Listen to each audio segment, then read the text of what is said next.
The following episode of Podcaster Meets World was recorded Monday, May 12th, 2025. Please enjoy.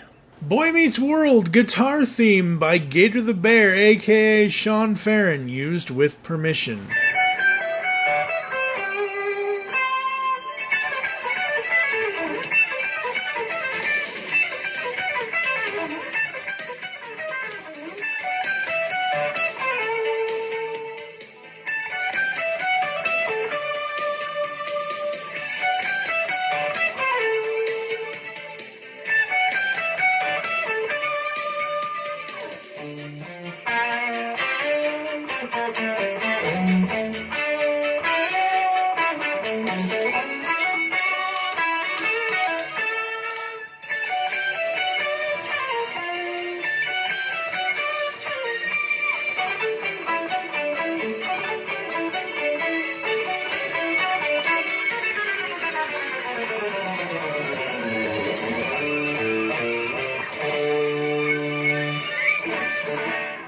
Welcome to episode 14 of Podcaster Meets World, brought to you by the Geekcast Radio Network. I am one of your hosts, Joe and Mike. Joining me, as always, is Steve Megatron. Hello, sir. How are you? Good. How are you? Ask me in about 2 months. I don't know. Today, we are going to talk about the final season of Boy Meets World. Yes, folks, that's right. We are throwing part 1, part 2 out the window. It's going to be all one episode. It's going to be an ad break in between the two parts of the season that we usually do and break it up into 2 episodes. But season 7 of Boy Meets World was the last season. And as of this recording, we're about a week removed and 25 years removed from the time of when it would have ended. Back on May 5th, 2000. So I kind of planned this really right, even though I didn't plan this at all. All right, season 7. There are 23 episodes within season 7. We both have taken notes and we both have thoughts and opinions on all of it, but we are going to go through like we normally do. But these episodes, folks, they usually don't take us long, so we're not going to keep you long here, even though this is the series finale kind of thing. And the funny thing about season 7 is, I mentioned this to you in our online chat thing. I said, season 7, there's not much more they can do to... If you have 7 seasons of a show, you usually spend the first 6 kind of growing the characters, introducing the characters, growing the characters, having the characters move through the world, pun intended. But by the finale or the last season, it's like, well, what do we do now? Well, let's put them in situations where it's funny, but it's also serious. It's heart-wrenching, because there are plenty of heart-wrenching moments in season 7, so I'm not trying to take away from what season 7 is, but at the same time, there's nowhere for them to go, and I just realized after I took all my notes and everything else, Cory has no consequence at the end of the series. No, he really doesn't. Cory doesn't do a goddamn thing. It's not about Cory. It's about Shawn. Shawn is the boy that meets the world. I mean, yes, Cory does have the amazing advice that he gives his youngest brother, Joshua, in the finale episode, which we will get to. But, like, other than that, you look at these 23 episodes, what is Cory doing in the 7th season? Getting into trouble? Yeah. Other than getting into trouble, other than, being his obnoxious 11-year-old self, but as a college-age person. He's not like... I think that... Because I spent... And again, folks, you're probably going to hear this, I don't know when. Hopefully I can get it edited as soon as I possibly can. As, again, of the recording, I spent the entire weekend, we're recording this on a Monday, I spent the entire weekend watching the entire season. I watched it 23 episodes. I watched 6 in one day, 7 in another, yada, yada, yada, whatever. But I spent the entire weekend with this last season of this show And as I'm watching this, I see everyone else around Cory living their life, having to make difficult decisions. And I'm not saying he doesn't make a couple of difficult decisions. He does, but in general, I don't know. I think the biggest, and it's not even a growth thing, it's more of a, hey, look, kid, you got to face the world at this point kind of thing. I think the biggest takeaway I have from season 7 and Cory Matthews is his fights with his parents, his fights with his father over asking them for help or whatever. And his father's like, no, you wanted to be grown up. You wanted to go out into the world and figure it out. Not all parents are going to be like that, obviously, but it's one of those things. And I understand the point of Mr. Allen. I understand that point of, we will do as much as we can for you, but at the end of the day, you eventually have to go out on your own. And there's issues too where he's going, you've made your bed, you get to clean it, Yep. You get to lie in it. Yeah, absolutely. So whereas last season when we were talking about Cory's character of, oh my God, he's turned into a jerk, or oh my God, he's turned into the least likable character on the entire show, this season it isn't even about that. It's about that he's stuck in, we'll get to this point later, but he's, they talk about how Cory and Topanga as a couple are stuck in a rut and they need to get their groove back and blah, blah, blah, blah, blah. And they do that whole thing.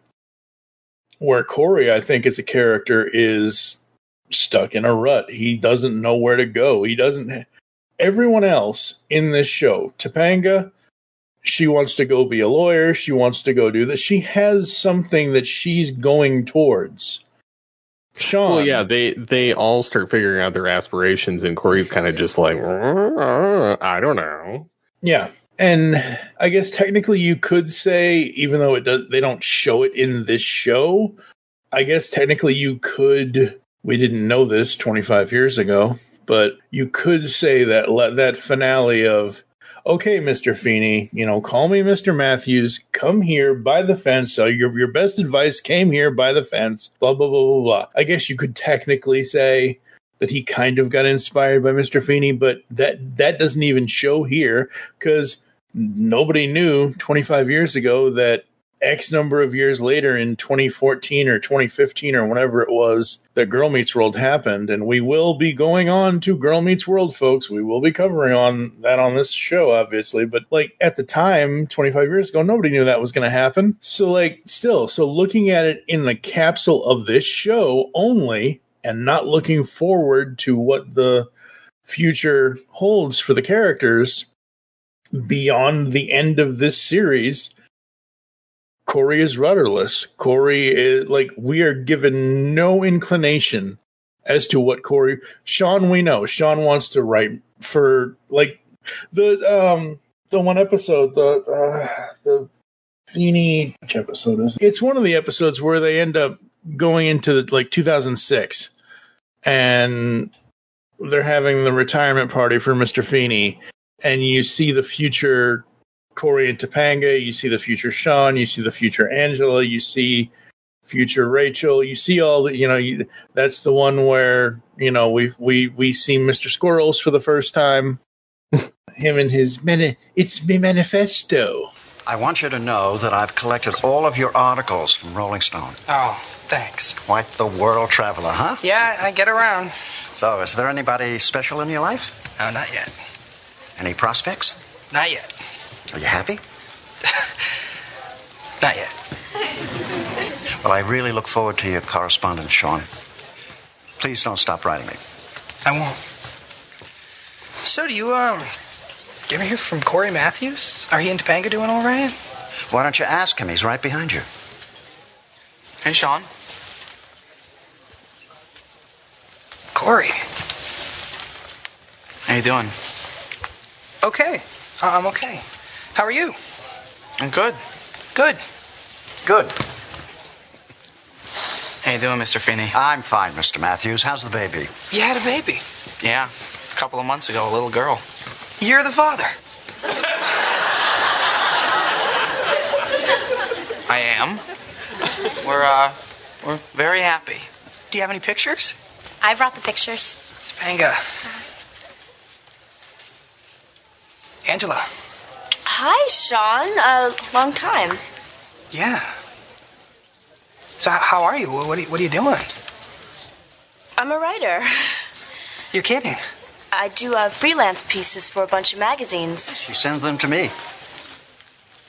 Well, I bet they're great. Thanks. And I'm not normally one of these grandmotherly, grandfatherly type people that will say this, but I am so glad Eric finally cut his fucking hair.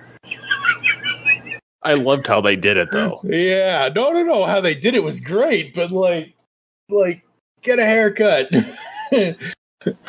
This final season is just interesting, and for me, like, I don't have looking at. See, again, for me, I relate more towards Shawn, even though Shawn has siblings, half siblings, step siblings, whatever sibling. Like, even though he has that.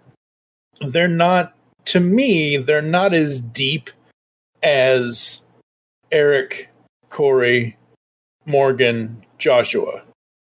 The four Matthews children, those are the core four brother-sister type relationships in this show. They always go back to that kind of thing. I always have seen Shawn as the loner type of like basically an only child type of character, which I am an only child. So I guess that's another reason why I relate more to Shawn, obviously, than I do to Cory. But yeah, so where do you want to start with this? We're going to start at the beginning, obviously, with Show Me the Love, Part 1, and for Love and Apartments, Part 2. What were your initial thoughts going into this season? Well, originally I was hoping that they would change things up, which they did. But I loved that Eric cut his hair. And it was kind of reminiscent of the era that it was from. You know, the frosted tips, the the kind of spiky, hair. So it resonated with me just because I did that at the time. Not right. Obviously when the show ended, because I wasn't in high school. Yeah. As far as I remember. But no, I mean, this is where I liked but didn't like Eric in a sense, like, because he got eat. I feel like they wound all of them up. They got more dumb as the season. More so the Matthews kids. Yeah. The other ones had more of the serious stuff going on, but Cory and Eric had just, yeah.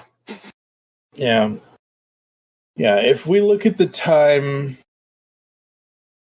so they just graduated high school at the end of season 6.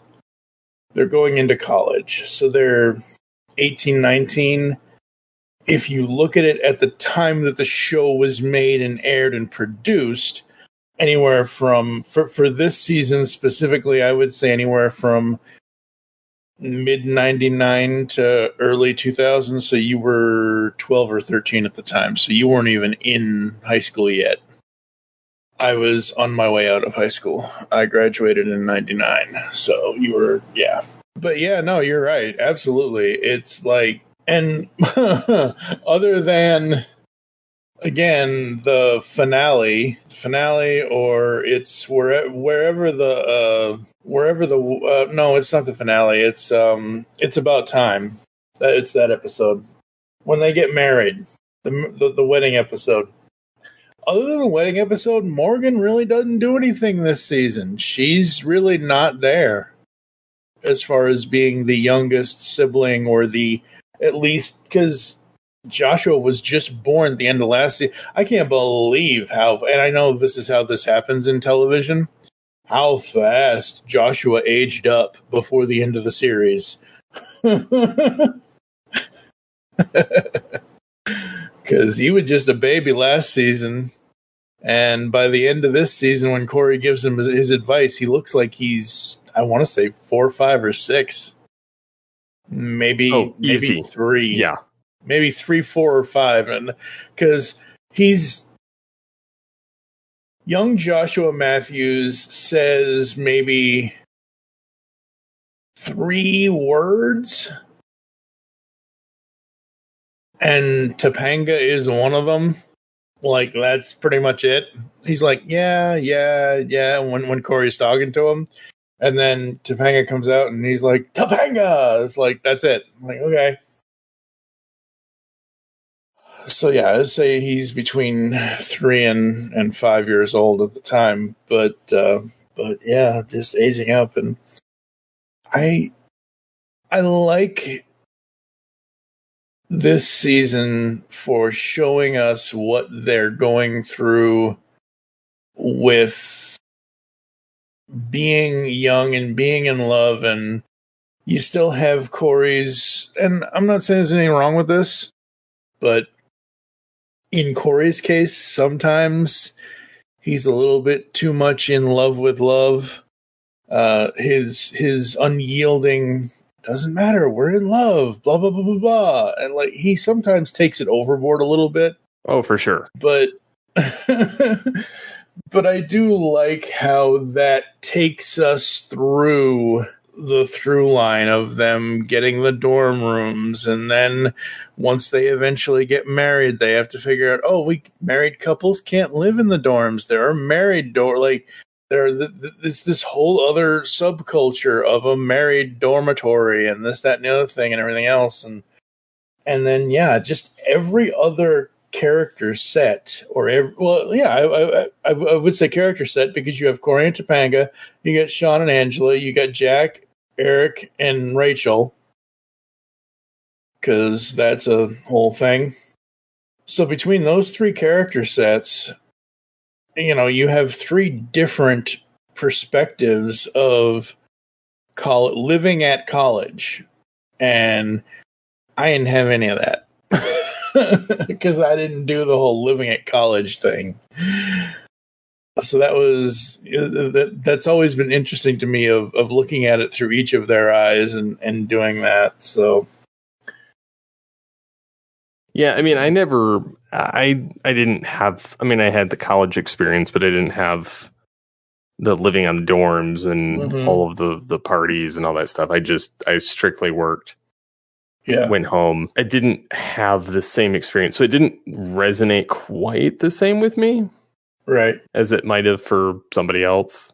Yep. So in these first 2 episodes alone, we have so much, but what I liked about the first episode was how Cory and Topanga are having to get over couples arguments and figure out how to be a couple.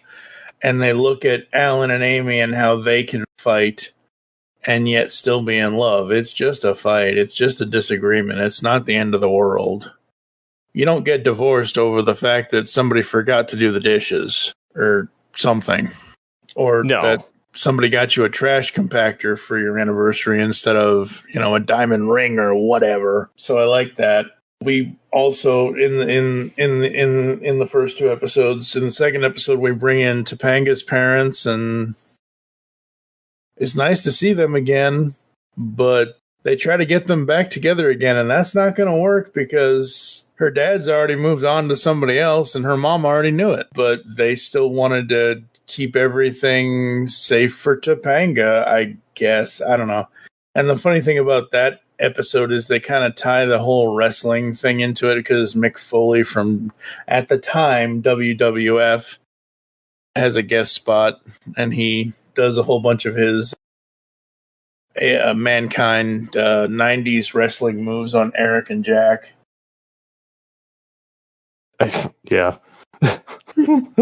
I wasn't huge into the wrestling stuff, but at the same time, at that point in time, I was watching like WCW and things like that. Yeah. The third episode is Angela's Men, which is when Mr. Moore, Sergeant Moore, played by Julius Carey, joins us. And this is where Angela and Shawn are not together. She is still reluctant to get back together with Shawn, and her father shows up, and there's that whole thing. And through having her dad there, it's revealed to us that even her own mother left her, just like Shawn's mother left him. And that's the interesting thing as the Shawn storyline comes to fruition throughout the final season, is that Verna isn't even his real mom.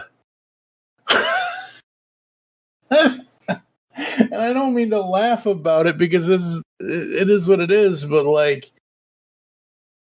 Shawn Hunter has had like 3 or 4 or 5 different moms or whatever it is, but like Verna was always the one that Chet was chasing. Verna, that's my wife. And, we always assumed that Verna and Chet had Shawn. And I don't know if they ever explicitly stated that they did, but in this final season, they specifically say that, and we'll get to this later, but when a moment that happens later in this season, it is specifically stated that Shawn's mother was just somebody that Chet met on the road, and I guess Verna just stepped up to be what that woman wouldn't be at the time. But in this third episode, I love seeing Julius Carry as Sergeant Moore. And this is the episode where sometimes I love Eric in this season, and sometimes I'm like, okay, come on. Like, we're already past the point of serious storyline for Eric, because once you do the Tommy storyline, there's not really much more deep, impactful story. Like, I'm not saying Eric as a character can't be deep and impactful, because he will be as we go further in this season. But what more can you do with that character in this series? We're at the third episode now. You've got 20 left to go, and you've got all these other characters to juggle. So I wrote down a note here: Eric revenges Topanga. And I'm like, oh my God, Eric, what are you doing? I love the fact that he gets put down by Sergeant Moore. Yep. He's like, you are a disgrace. Blah, blah, blah. And then he goes, yep. Like, just starts laughing at him. Yep. Matthews! Sir, yes, sir! You are a disgrace to this university, to this country, and humanity in general. Wow. Drop and give me 20. Fine. And then, like, you get all the goofy stuff in this one. Yes. With Eric, which I felt like it's kind of a double-edged sword. Like, I loved the fact that he got to play, like, seriously goofy on everything. Like, you get the little character, like a Flintstones thought bubble. You get him dressing or, like, appearing everywhere, even if he wasn't. Yeah. But most likely was. But, I mean, I think the icing on the cake was just sneak attacking, like, Sergeant Moore and then getting told he was a disgrace and then the reaction to it. Yeah. I don't know. I enjoyed his character in season 7, even though it was a lot of stupidity with it. It just added something fun to it because a lot of the other stuff was very heavy. Yeah. And they did kind of role reverse, giving Shawn more of the center stage in this season, which was nice too. Well, that's the thing. As we get, and I'm going to constantly, we're going to get to it at the end of the podcast episode, folks, because obviously it's the finale, but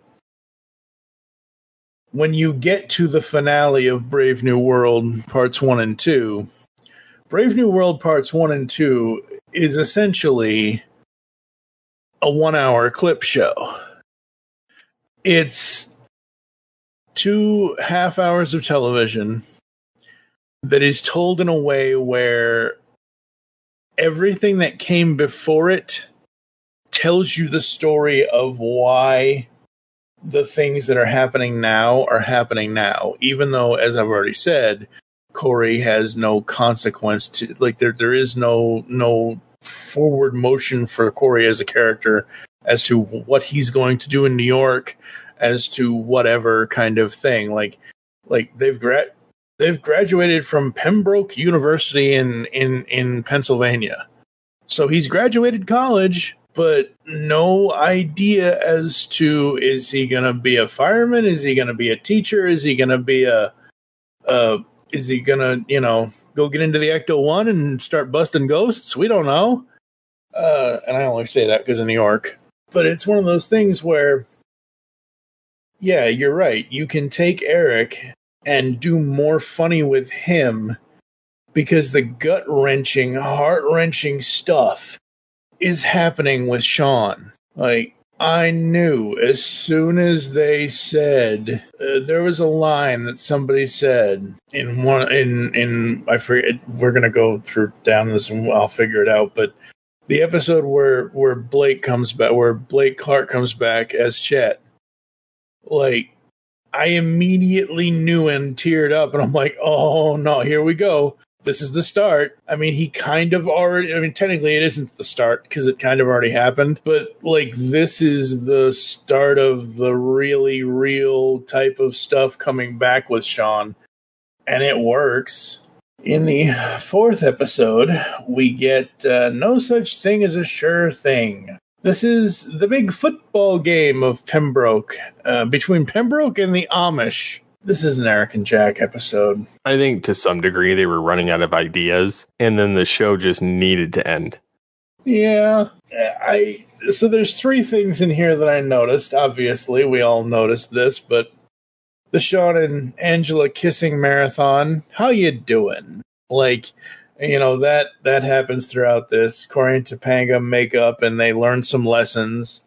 And then Jack and Eric and the bookie and the no gambling and none of that kind of stuff. And that's part of Jack's character because Jack's coming from having a rich stepfather, and that's Jack's whole trajectory, is going from being rich to being poor kind of thing. So him being Shawn's half brother, step brother, whatever it is, where Shawn already was poor his whole life, Jack's never been poor. So I kind of like that. But yeah, like, there are going to be when you have 23 episodes in a season, there are going to be one or two where they're like, we could probably do without this one. And episode 4 really isn't that for me. Not yet, anyway. We're going to get to it. There is an episode in this season that I'm like, I didn't need to watch that at all. It has nothing to do with whatever. Like, just no. So we get that. And then we get to You Light Up My Union, which aired on October 22nd, 1999, which this was right around the time when Will, probably when Batman Beyond first started airing for show on Kids WB. So he's playing Batman, he's playing Eric at the same time.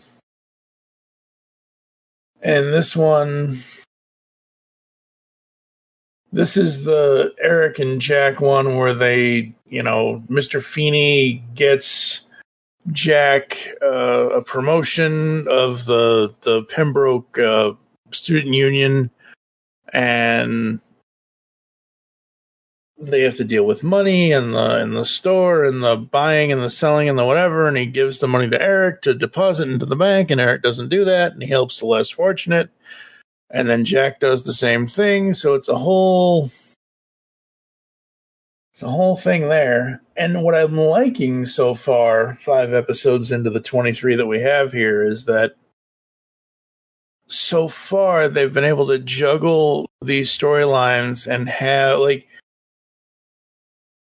you got Eric, Jack, Shawn, Angela, Cory, Topanga. That's at least 6-7 characters right there, not including Rachel, when she'll eventually do more with them. You've got, let's say, 7 or 8 characters that you have to juggle.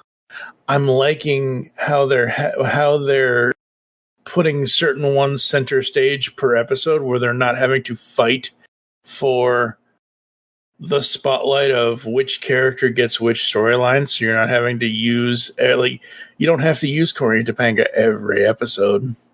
You can have their story be part of the background kind of thing, which is cool. So, there's that.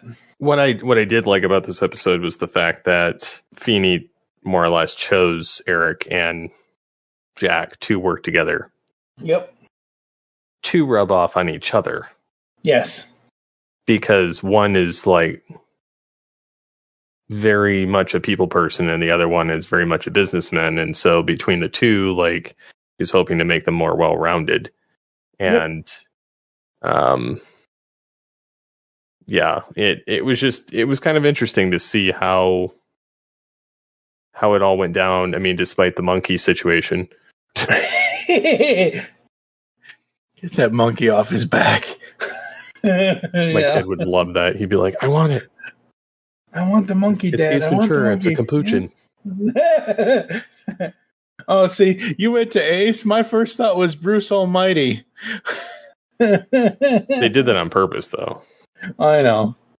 I mean, yeah, it's a capuchin. Mm-hmm. Mm-hmm. Yep. Bruce Almighty, gotta love that movie. And then one of the best episodes of the season, if not the series, They're Killing Us. We've come to you because we have a very big problem. And who better to come to than you? We had no idea planning a wedding was going to be so difficult. It's like riding a pogo stick in a minefield. Boom! Boing! Boom! Boing! This was directed by William Russ, written by David Brownfield, aired October 29th, 1999. It's a documentary-styled episode. Cory and Topanga are struggling to plan the perfect wedding. I hated this episode on so many levels. Really? I love this. More just because I don't like that shot style. Okay. I did find it humorous in all of the shenanigans that all of the friends and family were putting them through in planning for the wedding. Yeah, but I don't like the stuff where they talk to the camera type thing. Yeah, it's very Big Brother. It's very Survivor. I liked it because it's a show had never done before, to my knowledge. So that's why I liked it. And especially once we got closer to the end of this episode with how crazy Topanga kept getting because of Eric. And at the end of it, Cory's like, whatever, honey, just get him. And she just goes after Eric. Oh, God. Or he burns the bedroom down, or the dorm room. Dorm down, yeah. The curtains are on fire. Curtains are on fire.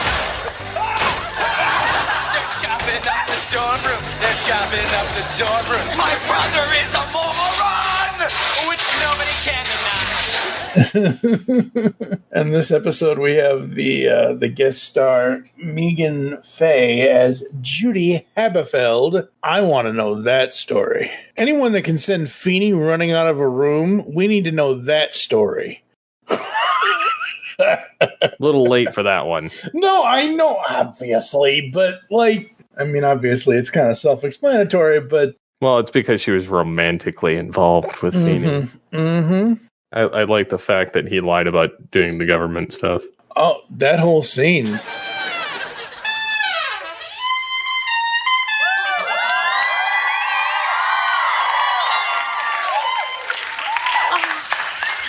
Oh, yeah. Do you have any idea how hard it is To keep a smile on your face? under these circumstances? Isn't it wonderful, Cory? George and his jazz group have agreed to be the band at your reception for free. Consider it my present to the bride and groom. A blender would have been just lovely. Now, if I can just figure out how to water down the drinks, I could get out of this whole thing for about $70. Georgie. Georgie Feeney, is that you? Oh, please, no. Georgie, it's me, Judy Habefeld. Judy Habefeld. Judy! Habefeld. You know what I was going to call? I was, but I moved out of state. Mission for the government, espionage. Oh, very hush-hush. What do you got for me, Chief? North Korea. I'll be right there. But what's even funnier is everybody I've dated has been a part of the government. Well, that whole scene when he does all that, when, what do you got for me, Chief? When he's talking to his, that's essentially him imitating Hasselhoff. That's essentially him talking to his watch. That's Kit talking to, the voice of Kit talking to a talking watch. That's Knight Rider right there. As Michael would say, thanks, pal. Yes, it is more government than anything else. But when I looked at that again this time around, I was like, hey, wait a minute. And I think is it at the end of this one that they ask, is it? Yeah, it's at the end of this, where at the very end. We want to get married next week. No wedding hall, no fancy planner, just our friends and family. All the people who care about us, right here next Friday night, 8 o'clock, 7 Central. One question. Mr. Feeney? You're going to go through with it this time, aren't you? Oh, that killed me. Oh, that was so good. So good. Absolutely love that. And, yeah. And then they made the whole wedding invitation on the screen. Yep. For the next TGIF. Yep. Join us next Friday night, 7 Central. That's right. That's absolutely right. Because November 5th, 1999, it's about time. It was kind of bad too, though, because you were essentially teaching kids the kind of bad-ish behaviors, which I'm sure the actors have touched on in their Pod Meets World. They haven't gotten to this point yet. They haven't gotten to season 7.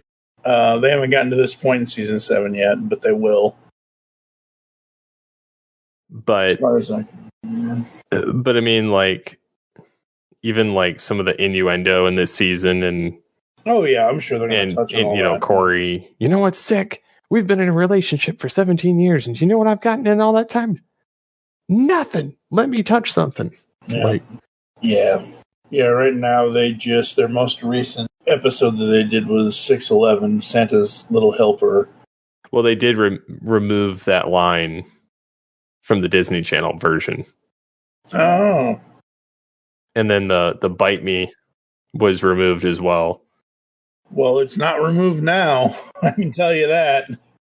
No, it's all digital. They don't, everything goes now. Yep, I think she deserves that dress. Bite me! I don't know. I just lashed out. And and again, I will say that season 6 and 7 of Boy Meets World is not for kids. It's not for little people. It's not for young people. It's for people of that age who think they can handle marriage. Again, going back to Alan talking to Cory about they even go into how Alan and Amy were 19 when they got married and they weren't ready for it. And so they make a comparison between Cory's parents and what Cory and Topanga are going through. So it isn't like Alan is just lecturing him as a parent, saying this is what you're supposed to do, this isn't what you're supposed to do, kind of thing. So it's teaching a lesson. It's just probably not a lesson that you should show your kids anytime soon unless they're ready to actually see it. Yeah. Which is why, thankfully, Boy Meets World goes... The seasons of Boy Meets World go in school age. 11 to whatever, and, elementary school, middle school, high school, kind of thing. You don't have to show them all the seasons all at once. Shawn quits as the best man in this episode. You two deserve each other. I think the best Eric line so far, nice legs, Feeney. That was hilarious. We get the exchange of the vows. We get the fact that Eric essentially stole a wedding. I mean, you act surprised. Well, no, it's not that I'm acting surprised. I'm stating a fact that is like, of course he did. And I love how they're like, what more would believe you? Oh, that guy over there. And it's a facsimile of himself because it's him playing a different role as the hotel manager person. But yeah, the J.P. Peterman wedding or whatever it is. And I'm like, Peterman? What is this, a Seinfeld episode? Because it reminds me of the Peterman character from Seinfeld. So yeah, so Eric is able to give them their the wedding of their dreams, sort of, kind of. All right, Eric. You spill it right now. Yeah, how could you possibly arrange all this? Oh, it was child's play. I'm picking up the tuxes, right? Right. And I see next door that they're setting up for this hoity-toity Peterman wedding. Wait a minute, the disposable diaper Petermans? Yeah, them Petermans. Their wedding is a social event of the year. Yeah, well, now it's not. What did you do? Well, nothing. I just went out to the payphone and I called the operator and she said, what hotel? And I told her, and while she was getting the number, I looked down at the end of the receiver and there's some kind of schmutz on it. I'm not sure if it was dried vomit or gum. It tasted more like gum. Get on with it. I told them that I was E.J. Peterman and I had to get my daughter married sooner because she was pregnant. So drink up, guys, because it's going to hit the fan in about, 2 seconds. What kind of unbelievable hotel moron would fall for something that stupid? Him. All right, everybody, let's go. Shit's hit the fan. Shawn does come back, and he does save the day with bringing in the rings, and they say their vows, and they do their thing, and all that. And Shawn's biggest fear is that he and Cory's friendship will change after the fact that Cory will be married. So that's what bug has crawled up Shawn's ass throughout the last episode and a half.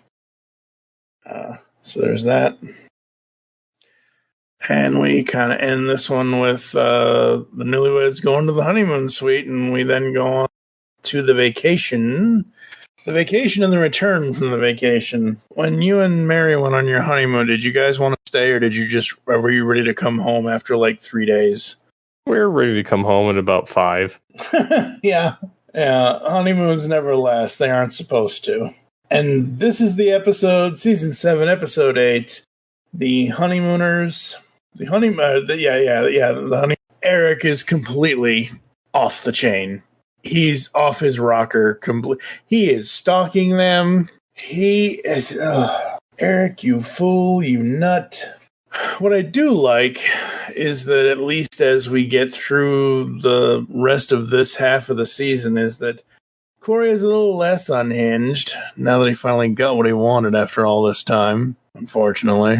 Or fortunately, however you want to look at that. But yeah, it was nice seeing them outside of the Philadelphia area. It was nice seeing them outside of the college area kind of thing. Nice seeing them in paradise in Hawaii.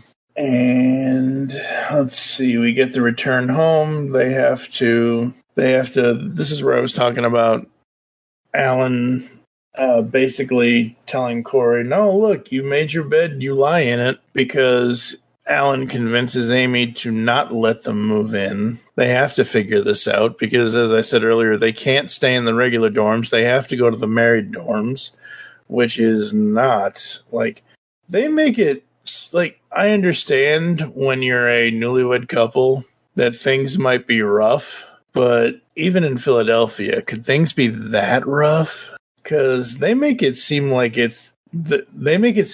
they've become Shawn Hunter.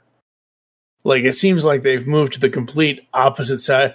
I feel like the story narrative is that all the single people or the dating people like Shawn and Angela or Jack and Rachel who are just dating each other and living in dorms on campus versus the actual married people.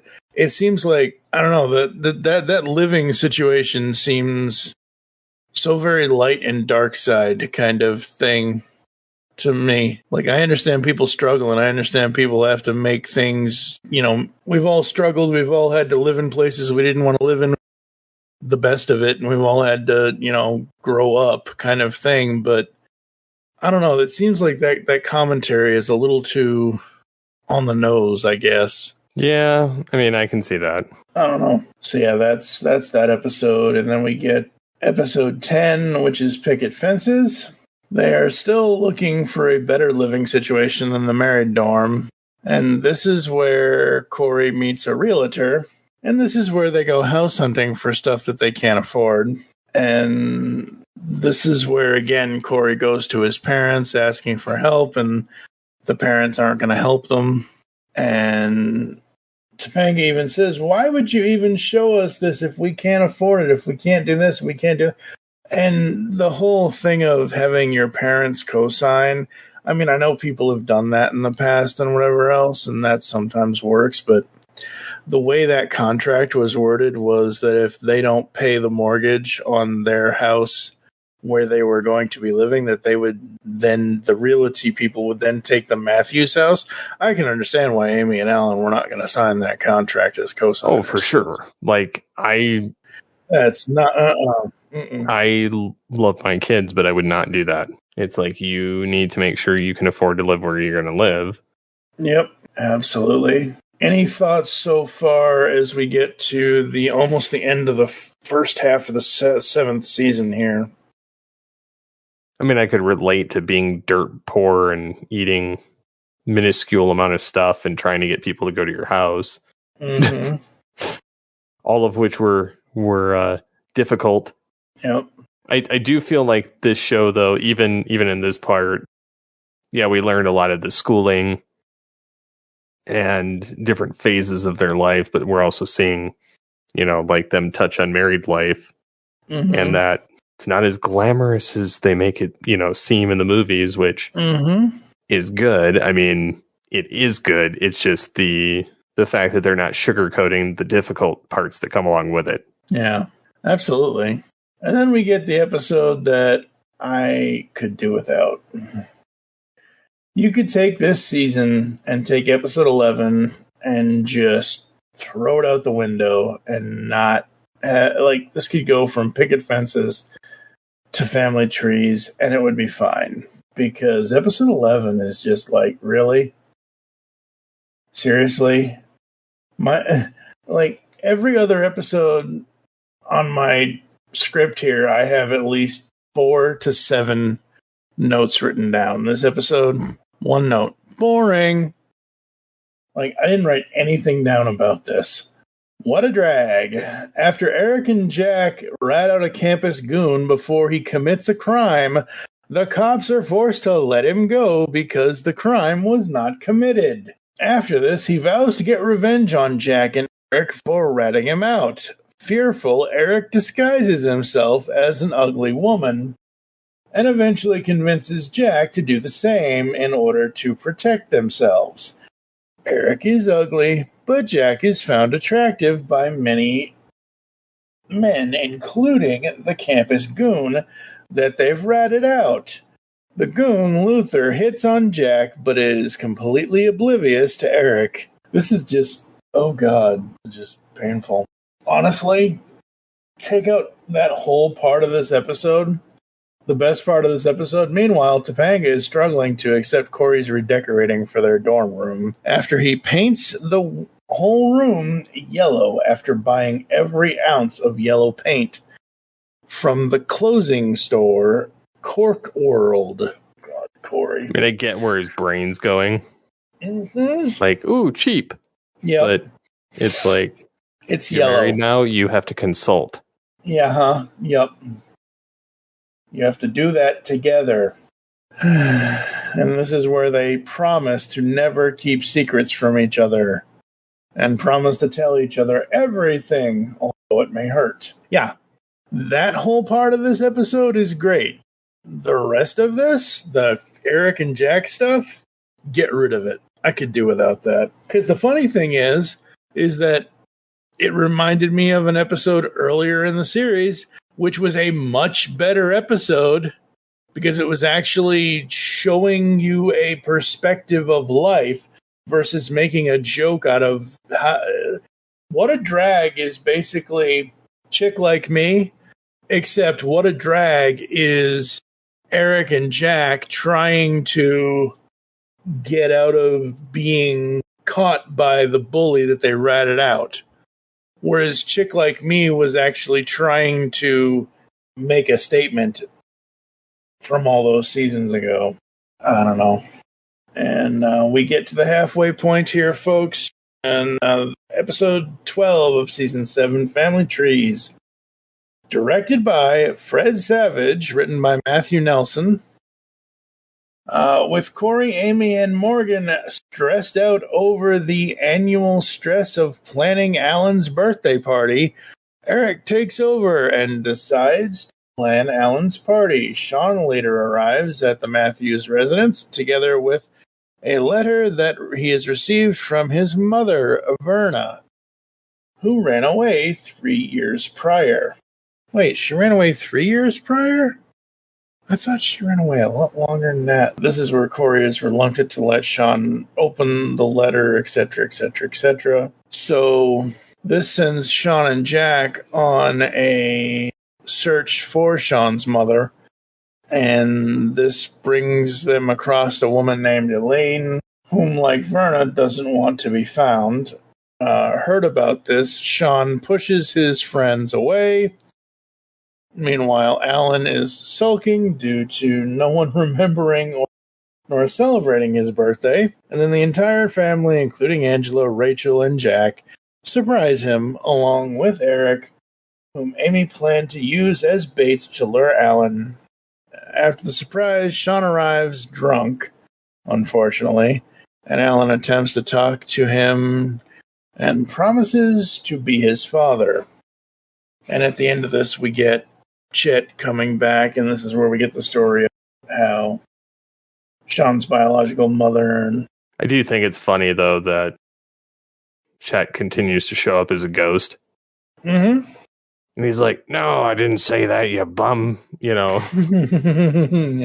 Yeah, this was a good one.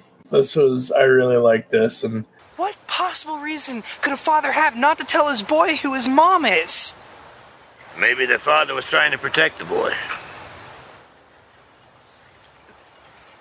Hey, thanks for planting those flowers there. You keep the place real nice and pretty for all my many visitors. Why didn't you tell me who my mom was? Your mother's Verna. No, the woman who gave birth to me. Oh, her. She took off. When you were born, I said, honey, it's honey? Hey, but don't blame her, son. She wasn't really the mother type. She was more, how can I put this delicately, a stripper. My mom was a stripper? The best. Did you love her? I did. I did love her. Wasn't enough to hold her, though. Well, neither was I guess. Wasn't enough to hold her. Wasn't enough to hold Verna. No. You were adorable. You had that little butt that Verna loved to powder. Women did not find my butt adorable, however. They kicked it around pretty good during my life. Truth is, you had a lousy mother. A lousy father. You come from a long line of lousy, boy. Yeah, I know. You got dealt a bad hand, son. I'm sorry about it.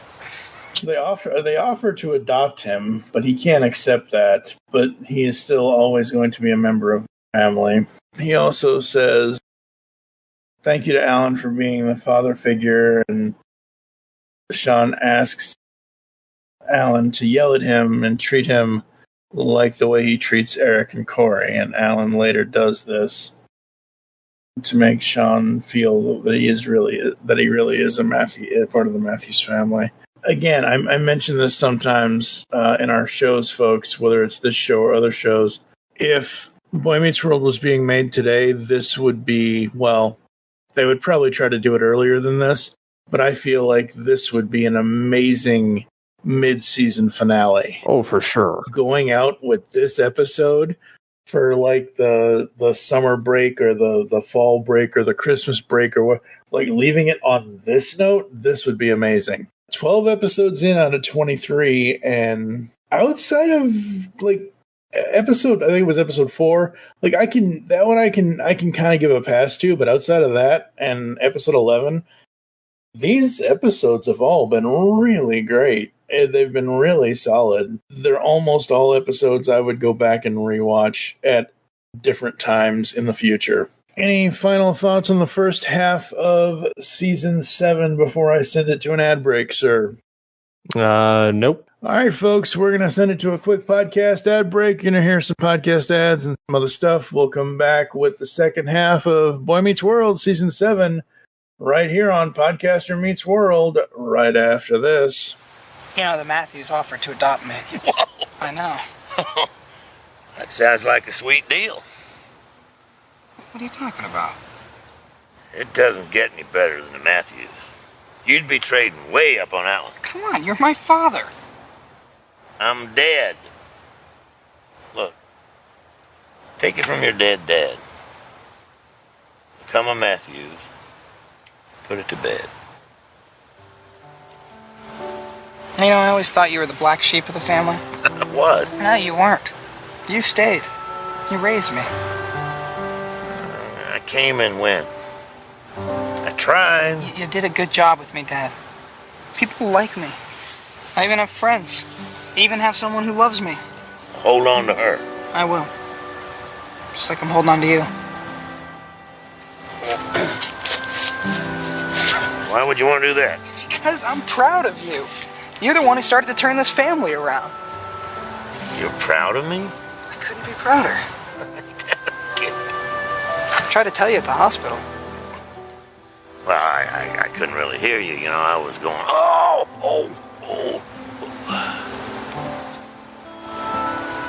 I hear you now. Thank you for being my father. You love me, huh? Ain't that a kick? Well, maybe I can finally get a little sleep. Hello, geeks and geekettes! Looking for a podcast that covers a vast array of topics? Then check out Altered Geek Unleashed, where we discuss our thoughts on this week's geeky news, tech, gaming, television shows, movies, cartoons, comics, and more. So, get altered, get geeky with the Altered Geeks. Every Friday on the Geekcast Radio Network. Are you missing entertainment in your life? Welcome to Captain Ruggles Gaming. Whether it's guides, roleplay content, or our shenanigans with our collaborations with the 20 years standing strong Fart Clan, also known as Fast Action Response Team, or the Wrecking Crew, we have something for everyone. So join us when we traverse the cosmos of space games, survive the undead in zombie games, or just having fun in first-person shooters or random indie games. Visit us now at geekcastradio.com and youtube.com/@Captain Ruggles, or Google search Captain Ruggles Gaming. It's game time, and I'll see you out on the battlefield. Hey Jared, I have this idea for a new show for the network. What is it? You know how I liked the 1990s comic book series, The New Warriors? Yep. And you know how at the Long Box Crusade we're trying to get the YouTube channel going? Yes, also correct. Well, thanks. So, how about you and me do a live stream show about the New Warriors? You've never read the books before, and I have them, and so that's a great setup. We could give it a catchy name like Come Out to Play. Don't you think that's the greatest idea? Sure, Delvin. That's a great idea. Just one question. Yeah? Why do you have me dangling off this ledge, holding me by only one arm? Oh, yeah. Well, you'll get it soon. I hope. Come Out to Play, a New Warriors podcast, comes to you live on YouTube every second Tuesday of the month at 8 p.m. Eastern on the Longbox Crusade channel. If you can't watch it there, we replay them on the Longbox Crusade Network podcast feed, available anywhere podcasts can be found. We invite you to come along for the ride, or in other words, New Warriors, come out to play.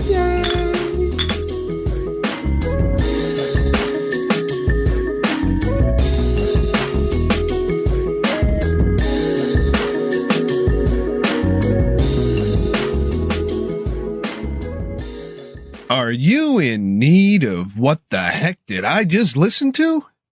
Are you in need of a laugh at the expense of the internet?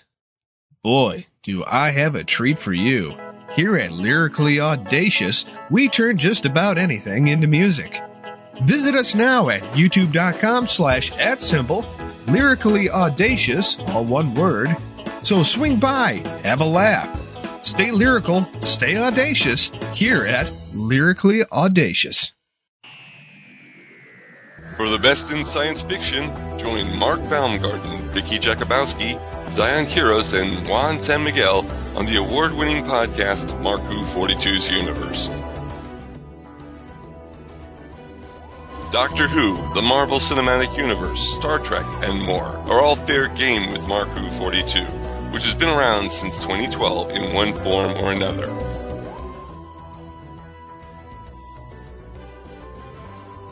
Marku 42's Universe is proud to be a part of Geekcast Radio Network, the best place to get your geek on.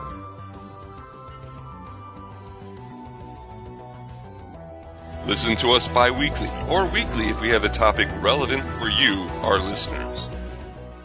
Marku 42 on Geekcast Radio Network, a match made in a galaxy near you. Do you like the Transformers? Yes. Do you like the Teenage Mutant Ninja Turtles? Do you like IDW Comics? And comic book podcasts? Then come check out Ninjas and Bots. Each week we look at an issue of Transformers or Teenage Mutant Ninja Turtles from their IDW Comics incarnation. We drop episodes every Saturday morning. Just like the cartoons we loved as a kid.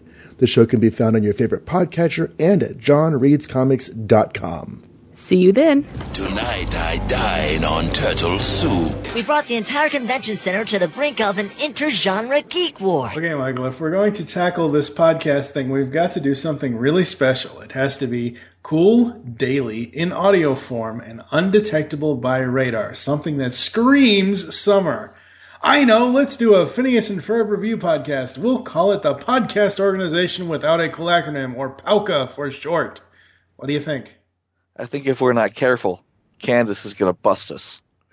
You can find POWCA on the Geekcast Radio Network, iTunes, Blog Talk Radio, and all of the other methods you find podcasts. We'll give you the whole seat, but you'll only need the edge. On the Simplistic Reviews podcast, we talk movies.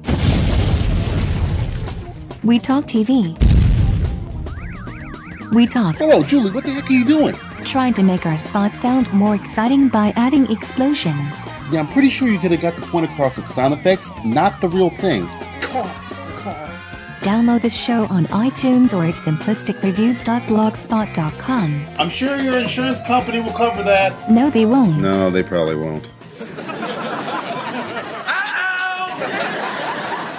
All right, folks, we're back here on Podcaster Meets World. This is the series finale for Boy Meets World. This is season 7 of that show 25 years ago.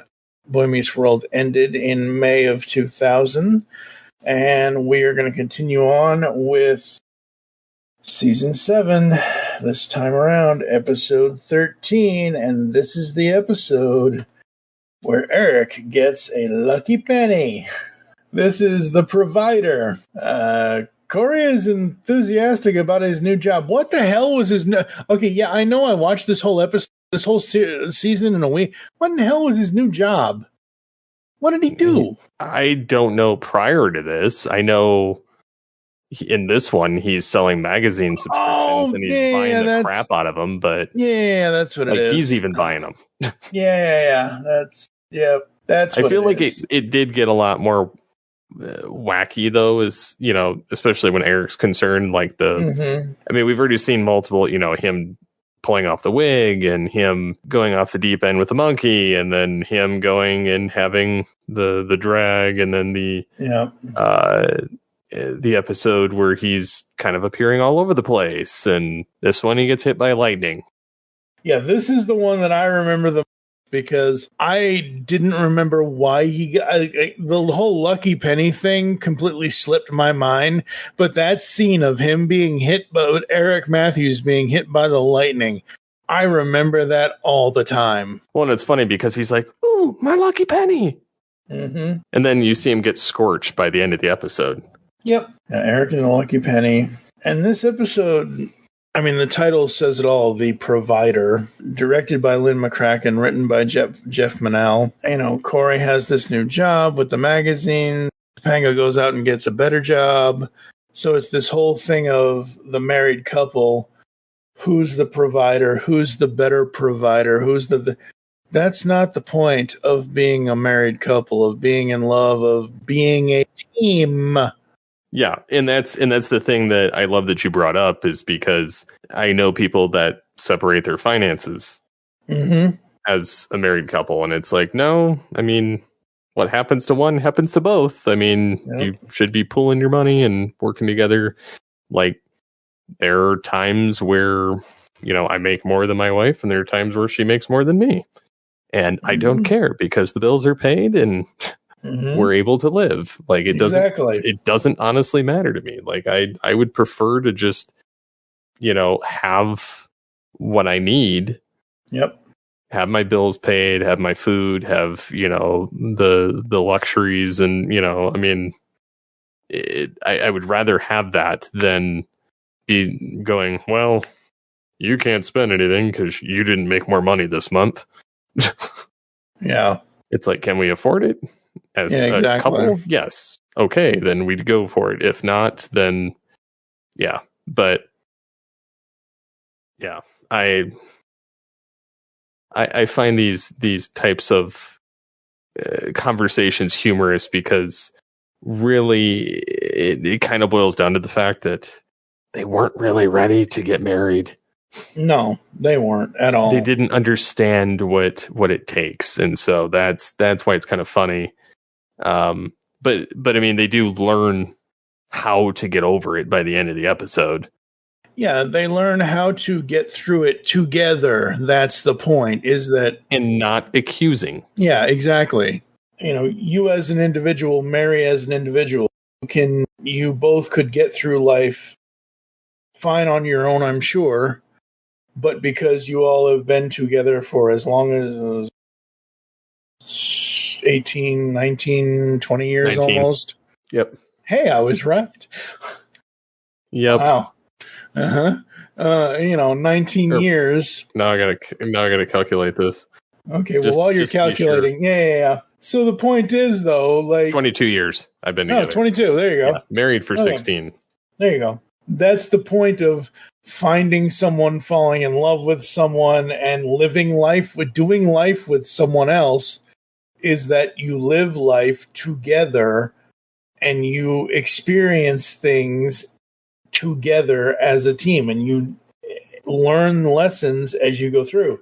As you said, you're not arguing over, dishes, or you're not getting divorced over the laundry or whatever. You're figuring it out. You're going through this. And yeah, you're kind of right, where this was obviously way too young to, like, nobody should get married at 20, 19, 20, whatever, yada, yada, yada, yada, yada.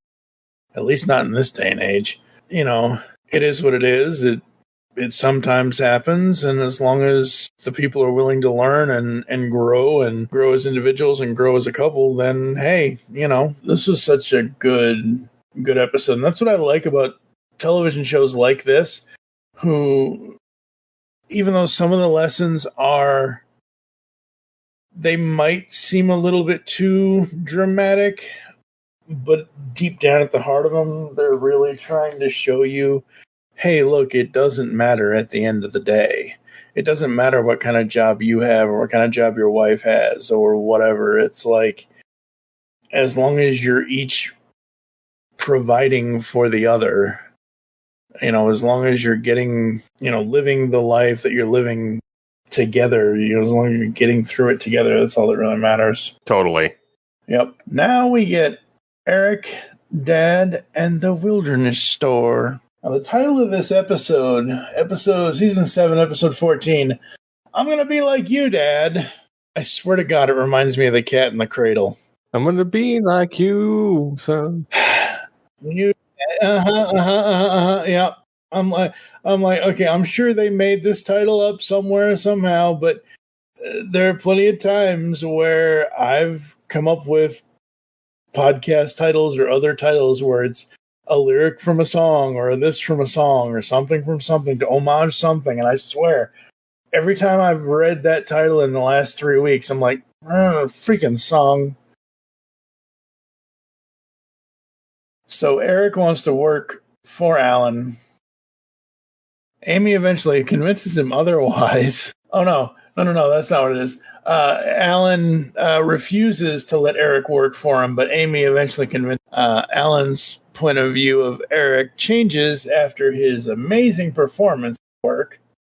Alan then is relieved that Eric has done so well and will not have to go into the real world and get disappointed. Thoughts? No, I kind of like the idea that he does work for him. However, it has its pitfalls because it's Eric.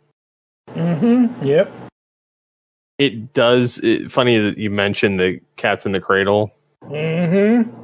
Yep. The title of episode does actually borrow from it. Yeah. But yeah, I don't know. I kind of like the idea that he works for him. Yeah. It's funny because even like my son, he's like, I want to create a zoo. I want to own it, blah, blah, blah. And he's like, and you're going to work for me and do marketing. And I'm like, oh, I am I? But I mean, I think that would be a cool experience. Like I've gotten the opportunities to work with Mary over the years. And so like working with, my kid would be kind of a cool way to kind of just retire, wind down type thing. Yeah. And you could provide all the animals. Yeah, I can do all the animal sounds. For the marketing. That's right. Yeah. Yeah, episode 14 was again such a great. That's the coolest thing about season 7 is that Eric goes in so many different directions. You don't know where he's going to end up. You just know he's going to end up somewhere. And you know that he's going to end up better off than where he came from. They even mention, I don't know if it's in this one or if it's in a later episode, about how back in high school he wanted to be a weatherman or he wanted to do this or he wanted to do that and whatever.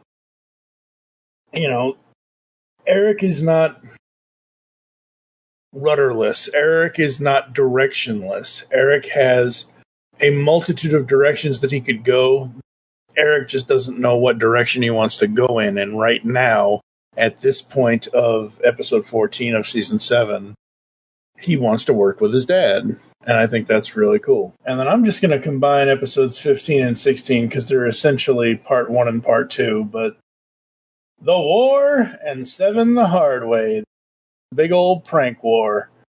Directed by William Russ. Part 1 is written by Alan M. Gibson. Part 2 is written by David Brownfield. This is the episodes that everyone remembers from season 7. I loved this episode. I always love these 2 episodes. These are some of the best, yeah. Well, I love the prank war, and I love the fact that they smuggled an entire Volkswagen into her room. Yep. Without her noticing. Yep. Get out! Can she do that? I just did. Goodbye. Well, I am shocked and dismayed. Well, now you can't be both. You be shocked, I'll be dismayed. Wifey, we're leaving. Walk behind me. I'm staying. You hear that, Shocked? She's staying.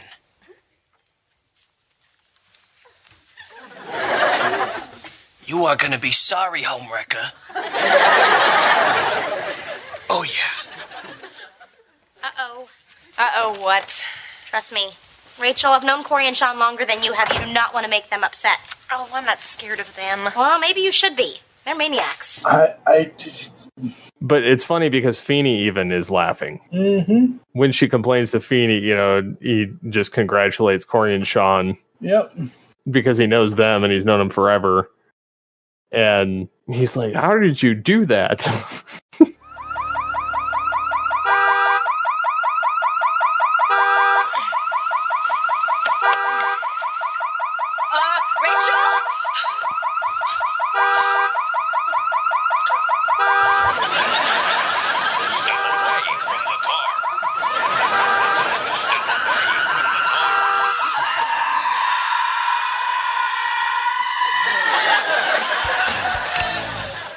But it's funny because Feeney's more or less on Cory and Shawn's side.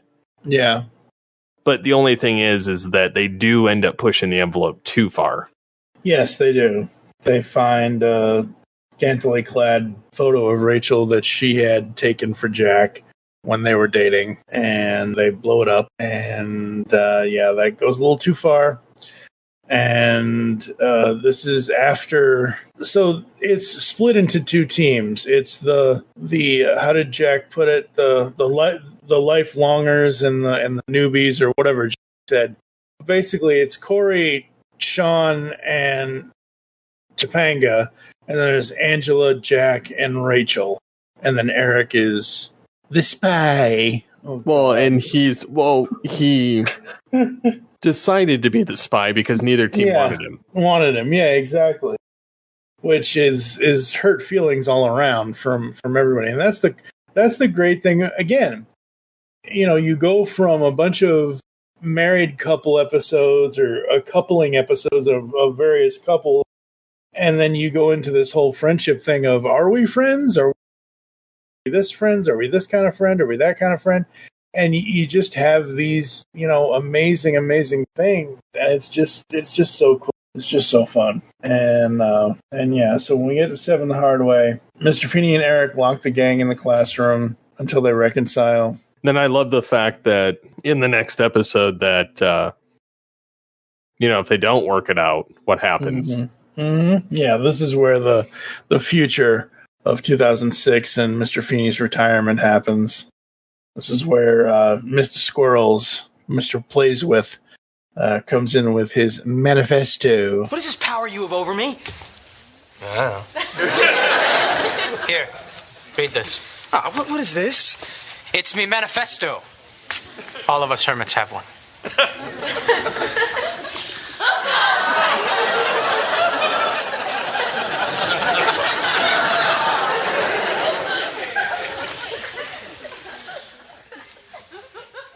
The Secret of Life by Plays with Squirrels.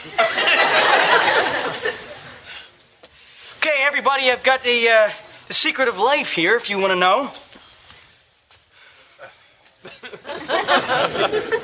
Feeney!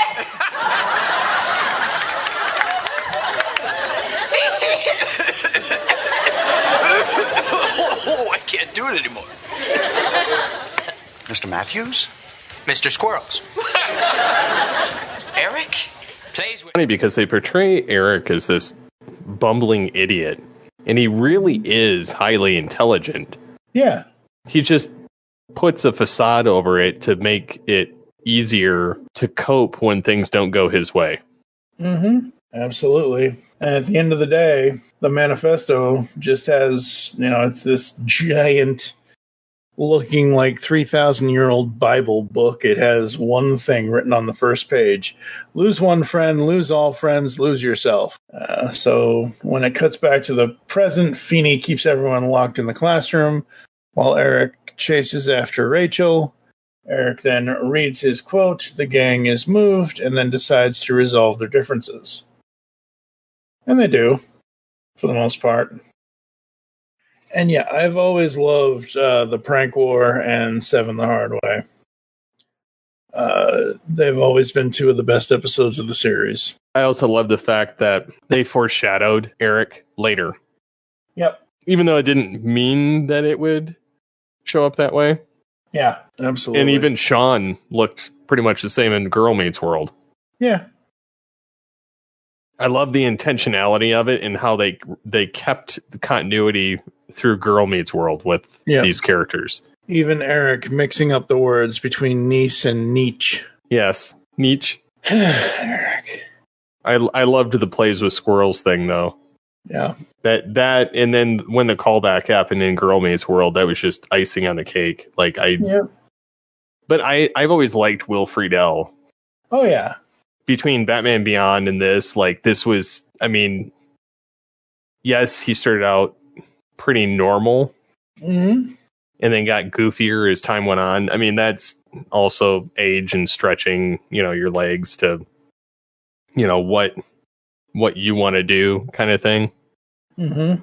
But yeah, I loved that the most profound statement comes out of his mouth compared to any of the rest. Mm-hmm.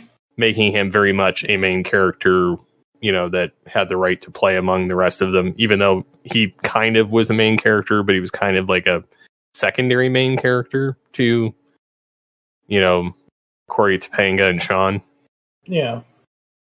Well, that's the thing. What they did was, we haven't really talked about this, but they kind of, I forget if it was at the end of season 5 or the beginning of season 6, over on Pod Meets World, where Danielle Fishel, Ryder Strong, and Will Friedle are actually going through their own television show and discussing it themselves. They've discussed the fact that during the show, they aligned Eric more, even though he's older brother. At season 1, season 1, 2, and 3, he and Cory are so far apart. But by the time season 4 and 5 roll around, they rolled their ages closer-ish together. Because Eric and Cory are, like, literally, they're graduating the same damn year. I don't know if that's because they're aging Cory up, or if that's because they're holding Eric back because Eric didn't. But they couldn't have been holding Eric back. I think Eric didn't really go to college, though, completely. Okay. Like, I think he took classes here or there, and he took, he was a night cop. He was, he had all kinds of different jobs. So I think that until Cory decided to go to college, I mean, one, he didn't get in initially. Right. But two, he decided he wanted to do something with his life about the same time Cory did. I can buy that. Because by the time they say that they're graduating, all of them are, including Eric, are graduating college. So, yeah, look, folks, at the end of the day, it's television. We'll never know, but it is what it is. And then we get, she's having my baby back ribs. Baby back ribs. Chili's baby back. Sorry. These episode titles. It is what it is. Hey, at least they're having original titles instead of Girl Meets X, Y, and Z. I mean, if you could not get more unoriginal. We're going to get into that down the line. These at least are playing on like commercials or songs or, something related to it, but they're not like Boy Meets, Mr. Squirrels, Boy Meets the Prankster, just we're gonna the whole way around it. It's just 2014 was a lot different than the 1990s. The 90s, we had originality. Oh boy. In some degree, and I know people are gonna be like, "Oh, not everything is, it's not original. It's still remake of something." And it's like, yeah, I realize that, but they at least thought outside the box for like titling. Yeah. But yeah, this episode we end up with all kinds of stuff with rumor mills playing telephone and yeah, all kinds of stuff. So the basis of this is both Topanga and Eric. A Topanga and Eric episode where they're not trying to one up each other or trying to joke with each other. But basically, Topanga feels ashamed of herself after Jack brags about his 6% body fat. But Eric also has the same issue of... Right, has the same issues about, this, that, and the other thing. And I love him shoving that whole piece of pizza in his mouth. Yes. And then just making it disappear. Uh-huh. That was when I was younger, I was like, that is a goal. No, that is not a goal. Like shoving a whole piece of pizza in my mouth. Like just... No. Makes me hungry for pizza. Nope. But again, they see this in each other, and they they then want to swear secretly to diet, and that's the secret, is that they're dieting. That secret then gets translated through rumors and innuendo and everything else that Topanga is pregnant. And this is 17. This is episode 17. So this is 16 episodes into their marriage kind of thing. It's like, okay. I do like the fact that the only reason Eric called her fat was to get the pizza. Mm-hmm. Yeah. He just wanted the food. He was just like, give me your food. Yep. And then she's like, no. And he's like, you're fat. Give me your food. Yep. Which is horrible. Like, yeah, it's very bad. It's very bad. But it's played up. They played it up. But I mean, everybody's kind of envying each other. Yeah. Instead of just being comfortable in their own skin. Yep.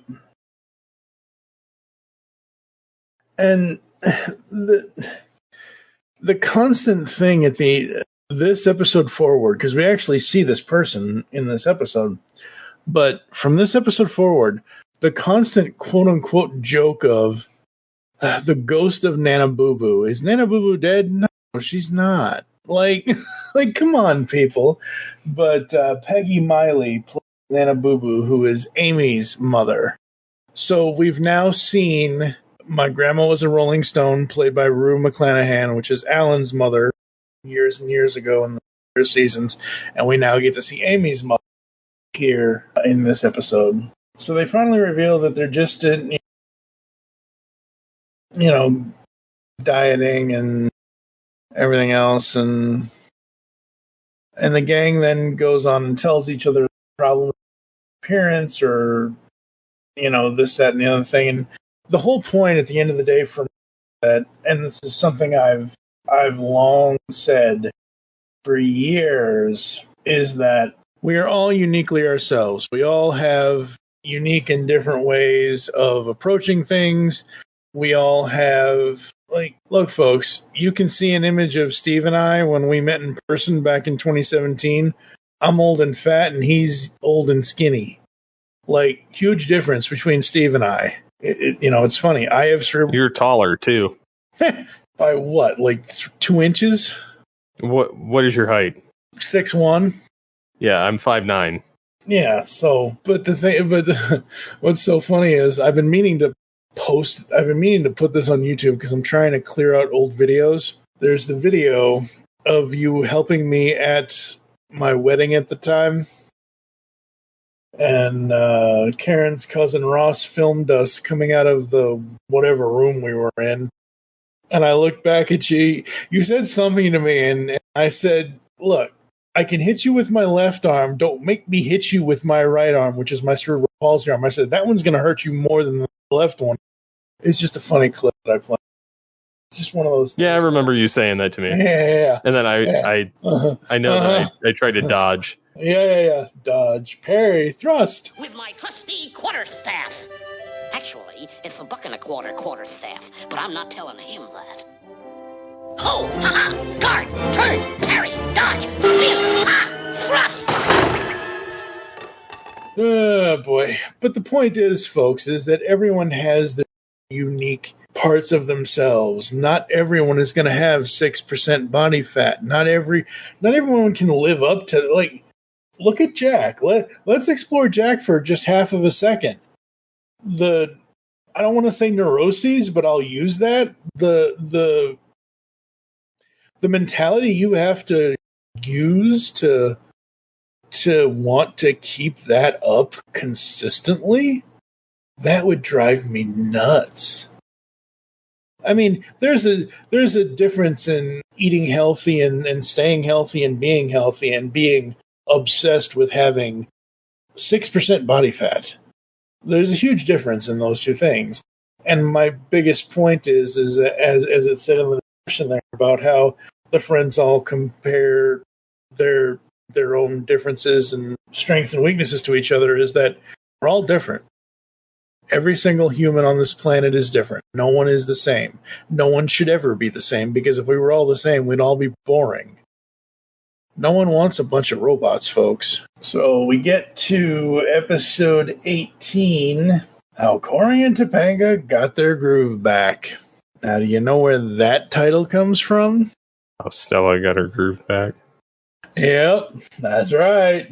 I don't even remember if I'd even seen that movie. I just remember seeing I've never even seen it. I'm aware of it. Yeah. Mm-hmm.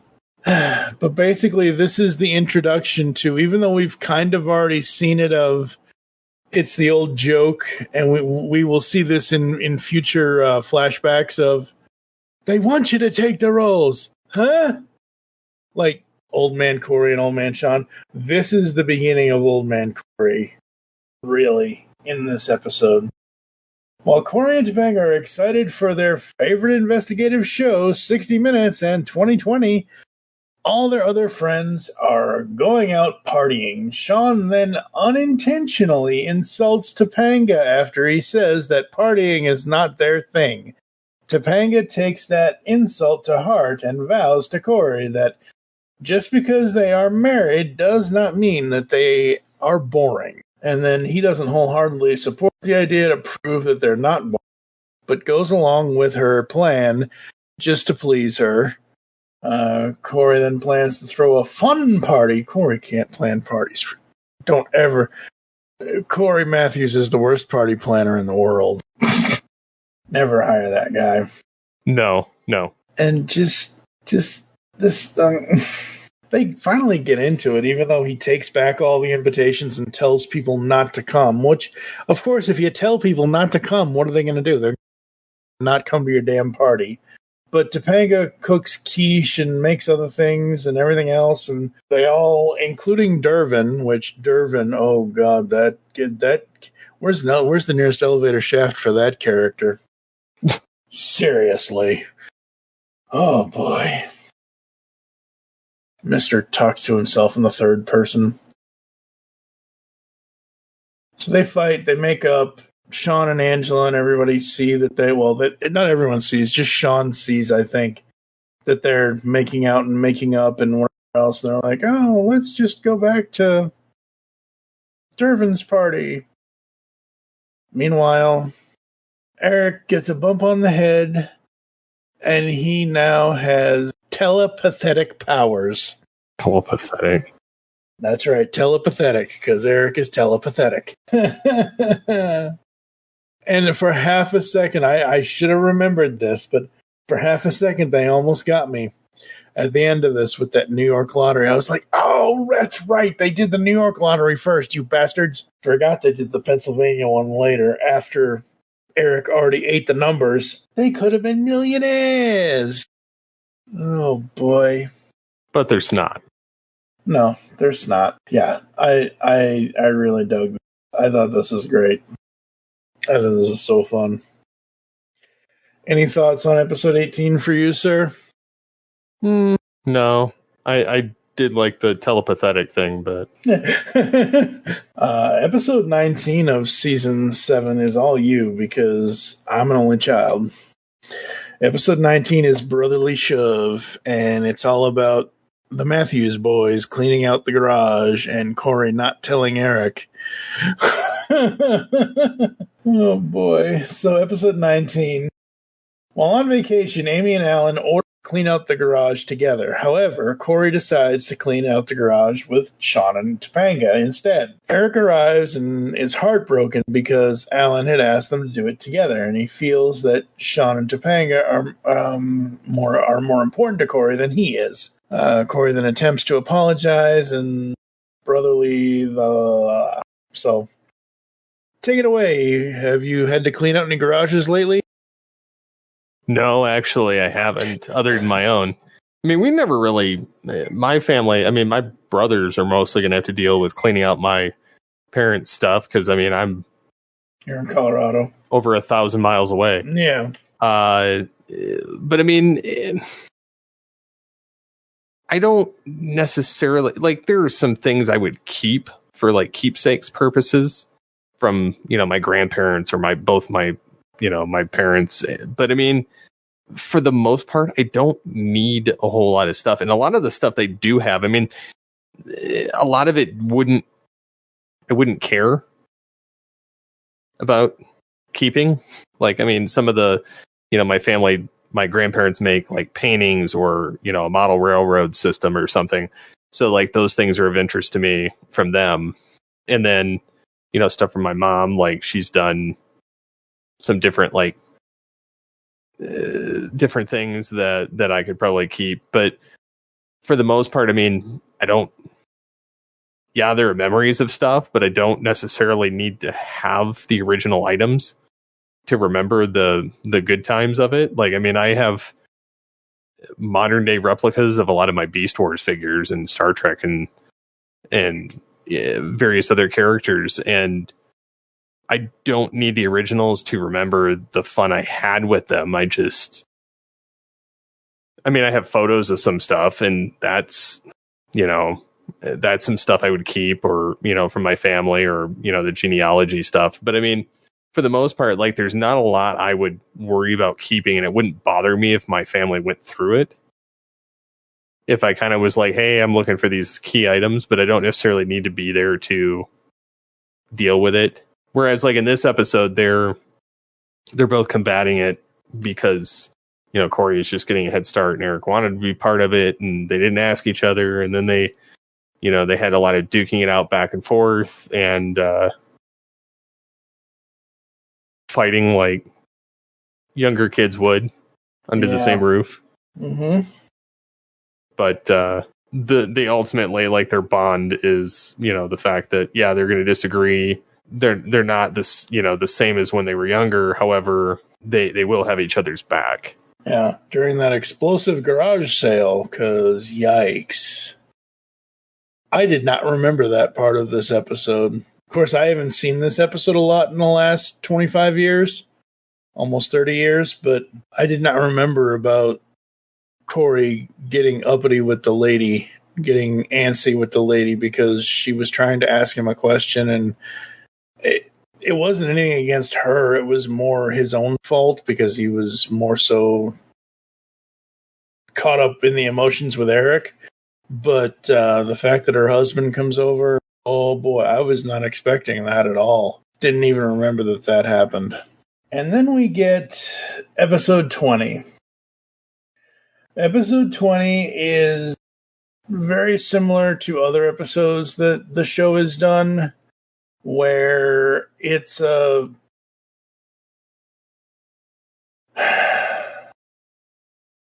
it starts off as a normal episode where Topanga gets a fight, Topanga is constant studying, and Cory attempts to get Topanga to let loose a little bit. And then it turns into this whole back in time thing, because there's this mystical temporal door in their closet kind of episode type of thing. The episode's called As Time Goes By. And I gotta say, out of all the episodes that they've done like this, I think this is the one I liked the most. But at the end of the day, this doesn't really add anything to the end of the series, especially since we are, this is the fourth of the final 3 episodes, kind of the fourth to the last episode. I think they just kind of pigeonholed themselves into a place where they didn't really have any way to go do anything strange. And so they were like, let's just put a time continuum in there and, have them go back in time. But I mean, it was an interesting episode. I don't need it. Yeah. Like I said, out of all the ones they've done, this I liked the most because it's basically opposite the traditional characters like it's Rory instead of Cory, and Rory is the villain, and blah, blah, blah, blah, or it's this, or it's that, or it's whatever, and Feeney with a fez, and yada, yada, yada, yada, yada. We get the penultimate episode, or I've never heard of this word. I've heard of the ultimate episode, the penultimate episode, second to last, and last episode, but the anti-penultimate episode, I've never heard of at all whatsoever. But Angela's Ashes, directed by Fred Savage, written by Carlos Aragon, aired April 28th, 2000. Shawn is excited when Angela's military, Alvin Moore, comes to visit. Shawn's happiness is then destroyed and crumbled once Sergeant Moore confides in him about his reassignment to Europe and his plan to take Angela with him. And then this takes them down a whole thing. And then Cory's like, oh, have faith. And Angela will choose to stay with Shawn rather than go with her father. That's not exactly what happens, and everything else and all that. So yeah, I really, again, the final 3 episodes of the series very much, like I said, the final episode of the series that is not a clip show is about Shawn more than Cory, which is great. And then, Shawn has to let her go, which I thought was a good growth thing on his part. And the interesting thing is, this is in this episode is where Topanga goes for the Brown Elliott internship in New York City. So this is where we see that Topanga is going forward, Cory's standing still. Which I could see. Any thoughts? Well, I like the Eric doll. Teeny! Yeah, it seems like in this episode that Cory, he kind of is calmed down, and then by the end of the episode, because he's not doing anything. I don't know what Cory Matthews is doing in the end of this show. He's not doing a damn thing. They were selling magazines together okay, sure, fine, great. That's great. They were telemarketers together. Fine, whatever. That's a job. It is what it is. But as far as his education, I don't even think we find out what major Cory was in college for. I don't think that's ever said. And if I need to go back and do a bunch of research on a bunch of different Wikipedia pages and put in an edit point and correct myself, I will.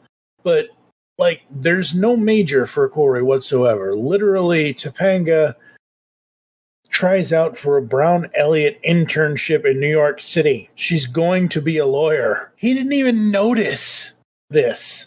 And by the end of this episode, he's spinning out of control because of the change. And look, folks, y'all know, if you've been listening to any of our podcasts over the last 16 years, I don't do well with change, but I eventually roll with the changes and just keep on going, and I figure it out. But I do better with change than Cory does, because he just freaks out and doesn't know what the hell to do. Yeah, I don't know if they ever mentioned what he majored in.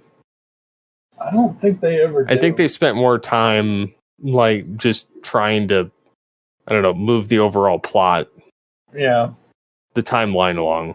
Yeah, I don't think they ever mention anything with Cory as far as what he wanted to do in Boy Meets World. Obviously, we kind of have, when we get to Girl Meets World, we kind of have Mr. Feeney was such a big inspiration on me. I want to educate people. I want to be like Mr. Feeney, and that's the way for Girl Meets World to be a show, and blah, blah, blah, and that's fine. But this is the end of this show as we move into episodes 22 and 23, which I'm just going to talk about as one long thing. Give me your hand. Why? I want to see if our energies converge.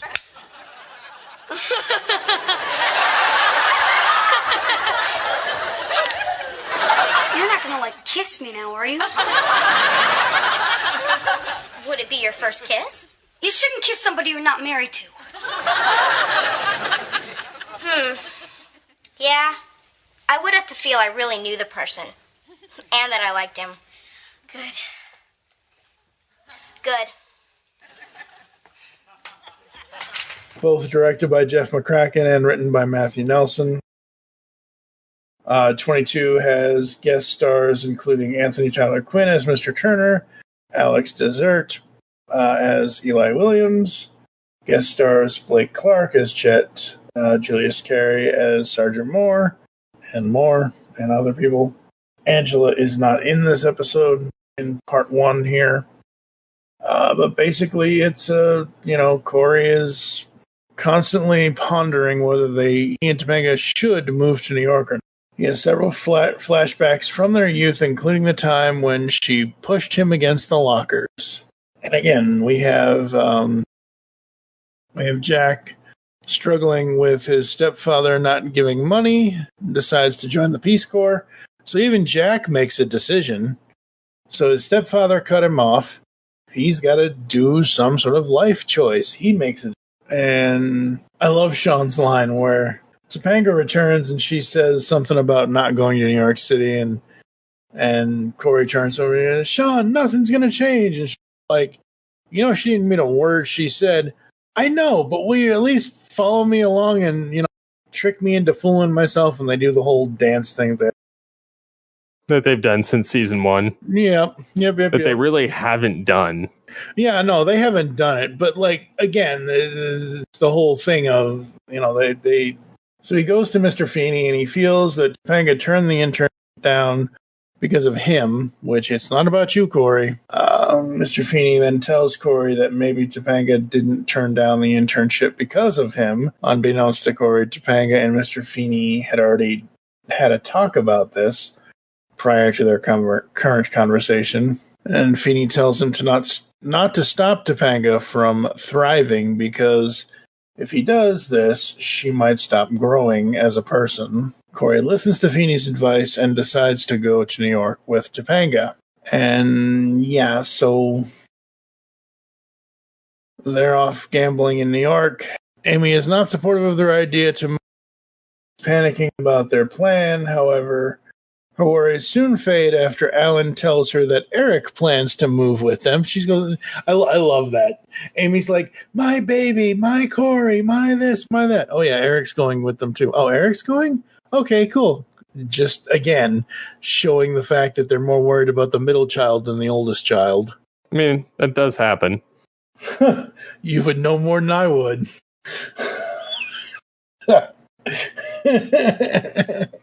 So Rachel and Jack plan to join the Peace Corps. Eric decides to get a fresh start in New York. Topanga then tells him not to change and that she loves him for who he is. Eric then bids goodbye to Jack and Rachel, and minutes before their departure, Topanga decides to tell Cory and Shawn that Shawn is coming with them as well. And then we do a to be continued. And in the second half of this, in Brave New World Part 2, is where we get Cory and giving his advice to youngest brother Josh. You know what's out there? The world. You're going to be part of it someday. Yeah. You're going to learn something from it every day. Yeah. You're going to make mistakes. You're going to make good friends. Mr. Feeney will probably teach you every grade you're ever in. And maybe you'll meet a woman as wonderful as Topanga. How'd you like that? Good. Yeah? And maybe you'll make a friend like Shawn? Yeah. But when you're not a little boy anymore, when the world taught you how to be this man, you're still going to make mistakes. But your family and your friends that you've made along the way are going to help you, okay?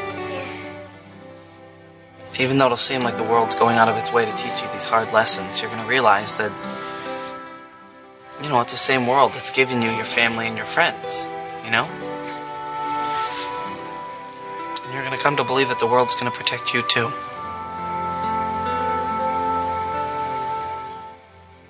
Boy meets world. Now I get it. Yeah. five. Give me a hug. You ready to go inside? Ready? Topanga! Topanga! That's me. This is where they meet up with Mr. Feeney in the old classroom and all of that, and they get all that advice, and it's just so good. Yeah, it was a heart-wrenching finale. Absolutely is every single time. And then I like how at the end he gets it and he's like, Boy Meets World. Go figure. Now I get it. Yeah, I always love that line. Always love that line. And then Eric demands Feeney tell them that he loves them. Not have me say that. And then I do love how we have moments with everybody in Feeney. We have moments with Topanga. We have moments with Eric. We have moments with Shawn. We have moments with Cory. And the moment with Cory is finally Mr. Feeney then jokes with Cory, revealing that he knows him so well that he knows his real name, Cornelius. Cory then tells Mr. Feeney, despite him not going to New York with them, he will always be with them. Yada, yada, yada. And the funny thing is, what he says after Mr. Feeney says Cornelius, he goes, Mr. Feeney, not even Topanga knows that. I love that.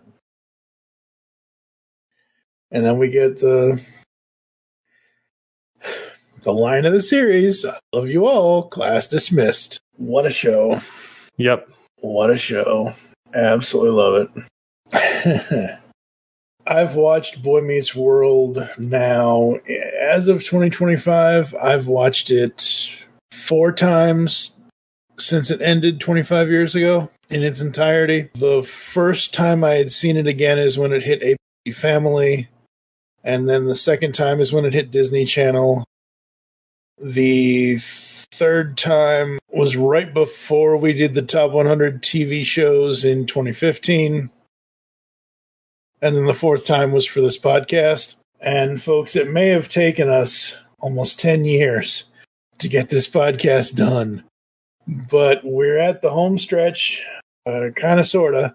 At least we got the first 7 years done, first 7 seasons done of Boy Meets World. We are going to go into Girl Meets World and all that good stuff. But Boy Meets World, I will always say it is one of, if not the best family television comedies. And it's a family television comedy that isn't like, it isn't like Family Ties, or it isn't like that and the other thing. It isn't like, it's uniquely its own, and it's uniquely approachable for anybody. Like I've said earlier in this episode, each of these seasons is a section of life of a certain age kind of thing, where whether you're 11, whether you're 15, whether you're whatever, it is approachable for almost anybody. And if it wasn't for the fact that this came in at number 50 on our top 100 TV shows countdown, I don't know when we would have gotten to this podcast.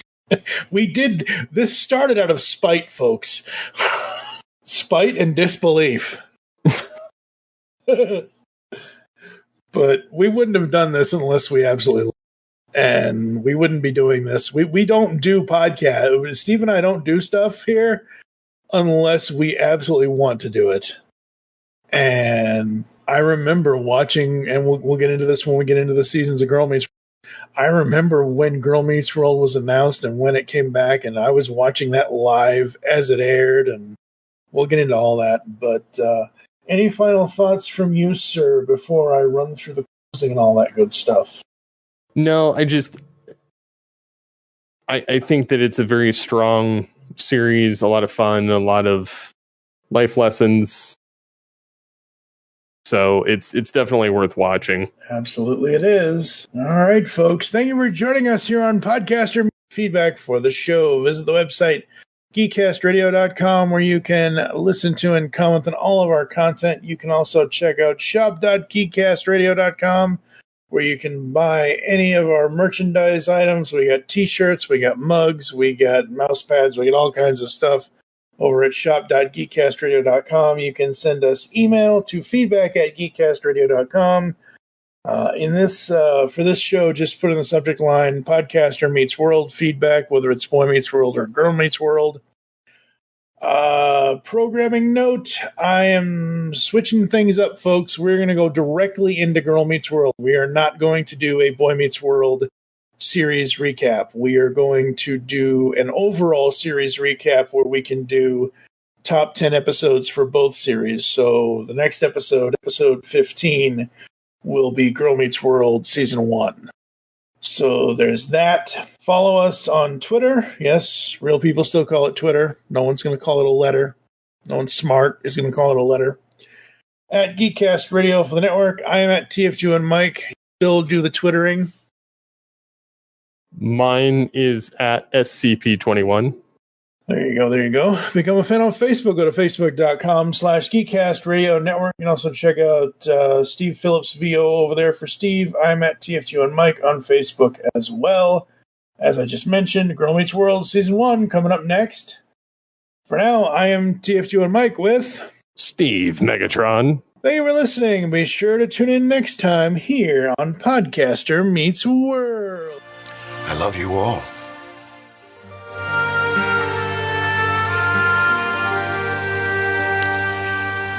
Class dismissed.